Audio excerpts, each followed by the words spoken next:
What's up, guys? Thank y'all for joining me today on Instinctive Addiction Archery. I'm your host, Jeff Phillips. I'm just so glad you could tune in and hope and pray as always that today's video might be helpful to you. Okay, guys, this one's by request. Very good video in its content because it is relevant to so many people. Matter of fact, it's relevant to about everybody that draws a string on a bow. That's right. Okay, so I had a subscriber hit me up in a comment section saying, Jeff, will you please do something explaining your hook and what we might need to look for in our hook. Now, your hook is this. This is how you hook the string. That's what this guy's asking about, guys. How you actually hook your string to come into your anchor and release the string. Okay, does a hook make a difference? Well, absolutely it does. You got a deep hook, you got a medium, and you got a light hook, okay? So I take really more of a medium hook. I don't take a super deep hook, but I will tell you guys, it's all dependent on the poundage of your bow. A light pound bow, you can get by with a much, much, much lighter, and it depends on if you're shooting a glove or if you're shooting a tab. And guys, all these things are factors. But in general, what you want to do is this first line. See how much wear I've got on mine there? This natural line you have on your fingers is where you want your string. Now, how much you actually hook it is up to you, and how it helps you to get into your anchor personally. Everybody's face is different. Everybody's hands are different. But in general, what you want to do, guys, is you want to make sure that you hook it deep enough that you have total bow control. In other words, you never want to have too loose of a hook that you accidentally or prematurely release the string before you really have full intentions to do so.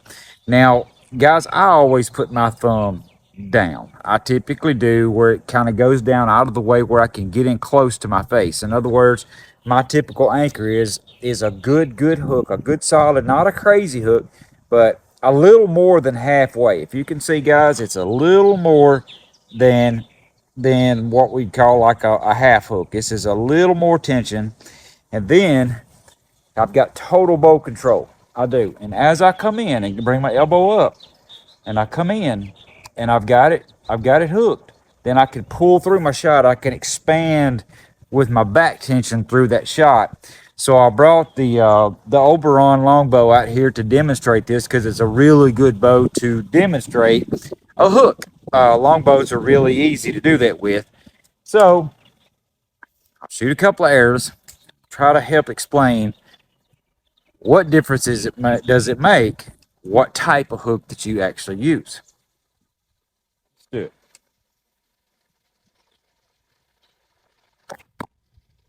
Okay.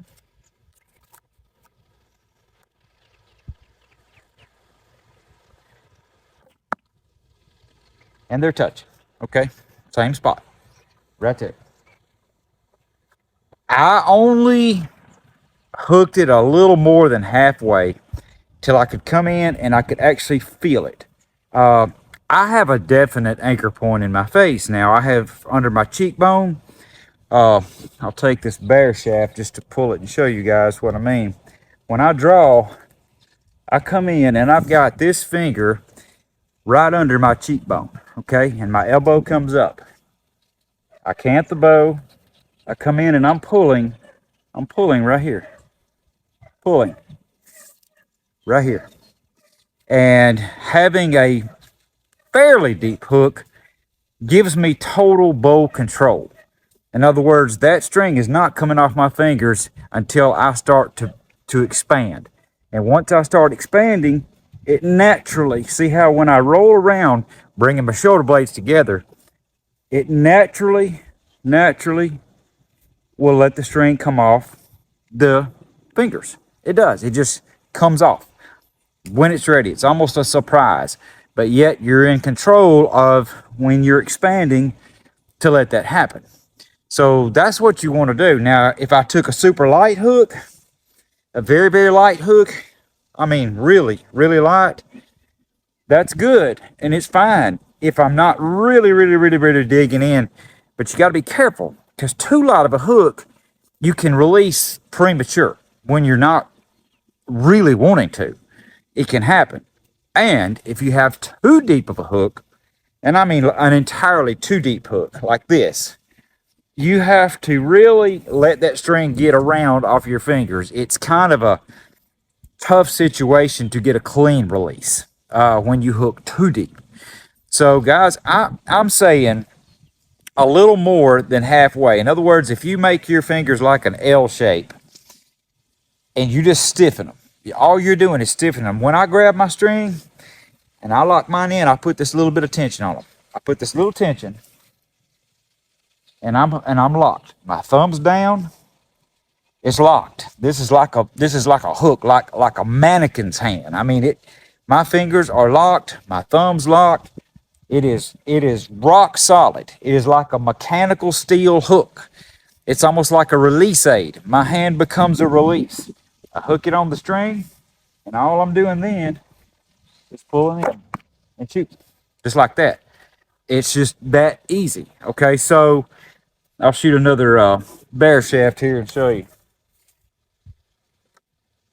Draw, bring it in, expand through. That bear shaft hit right there with the other ones. By the way, that this bow is set up for 600s because it's a cut 2 center. It's a 40-pound bow, cut 2 center, and 600s tune amazing out of this bow. 150 grains on front. Best tune I've gotten out of this thing. But just like that, my bear shaft flew so perfect, and it's right there with the other arrows. So I know what to shoot out of this bow. But that's a whole different deal. But the hook, guys, to explain it the best I can, is you want to make your hand, your shooting hand, be like a mechanical device. The same every single time. Every single shot. Because as you hook a string, and you come in to draw, and you bring your elbow up, and as you pull tension, once you're in your anchor, and you pull tension, your elbow's up, your shoulder blades are coming together, you're honed in on the spot, your sight picture's good, everything's good, and as you pull, that arrow releases at the right time. The string comes off of your fingers. Okay, you don't have to let go. It just rolls off. As you expand, believe me, that string comes off, because you're not going to come around your face when you're in to draw and you're focused. It just happens. You don't have to think about letting go of the string. It just happens. So I'll grab these arrows, shoot a couple more, and you guys just kind of watch close how this actual release works on this hook, and hopefully you'll see how I do it. Doesn't mean anybody else does. It's how I do it. With a tab, it's virtually the same. Virtually the same with my tab. I get about the exact same hook as I do with a glove with a tab. Total bow control is the key. You got to try your best to control your shot 100%.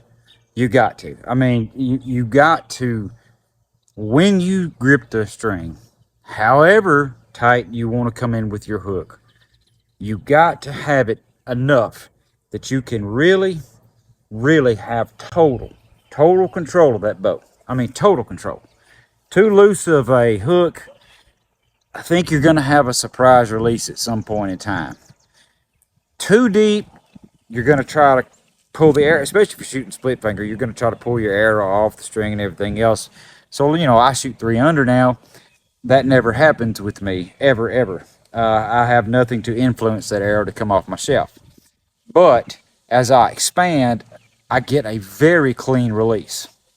Even with a glove, I do. Tabs are even cleaner. They are. Here we go.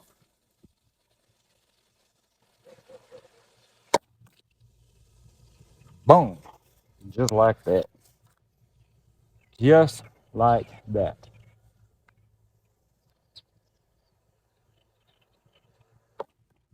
Bam. Ditto. So guys, I hope you've enjoyed this. I really hope you have. Maybe this is helpful. Something you're going to have to play with. Just get your bow out there. Try some different hooks. But as for me, I bring mine in enough that it gives me total control. I make sure that I've got a deep enough hook that string is not going to let go premature, that I can get well into my anchor and dig in and pull through and it not come off until I start my expansion. Okay? That's how I do, guys. Thank you for joining me today on Instinctive Addiction Archery. I'm Jeff Phillips. Love you guys so much. Pray that everything we say and do bring honor and glory to the good Lord above that gives us all things to enjoy, especially shooting these bows. Till next time, goodbye.